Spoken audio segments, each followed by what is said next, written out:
Hello friends, ఎలా ఉన్నారండి? నేనండి మన గోదావరి అండి. మన గుజరాత్లో బిర్యానీ ఎలా ఉంటుందని ఈరోజు ట్రై చేయడానికి వచ్చాం ఫ్రెండ్స్. ఇక్కడ ఎవరిదో ముస్లిమ్స్ బిర్యానీ మొత్తం బిర్యానీ ఎలా చేస్తారని చూస్తున్నాము. మనోడు చూసారా, పార్సల్ పట్టుకెళ్ళిపోతామనండి. ఇక్కడ కూర్చోవడానికి ఏమీ కరెక్ట్గా లేదు, అంతలా మంచిగా లేదు. అడుగు మనోడు వేస్తున్నాడు, పీసులోనే వేస్తున్నాడు. మళ్ళీ ప్యాకింగ్ చేయరు ఫ్రెండ్స్. ఇక్కడ ఈ కవర్ ఉంటుంది కదండి, దాంట్లో ప్యాకింగ్ చేస్తారండి. పాయిజన్ కవర్ ఉంటుంది కదా, ఆ కవర్లోనే ప్యాకింగ్ చేస్తారు మొత్తం అంతానే.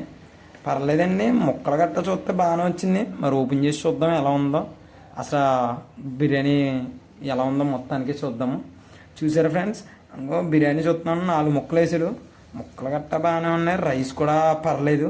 ఓ ముక్కని అలా చూసి రైస్ తిన్నాను, రైస్ కలిపాను.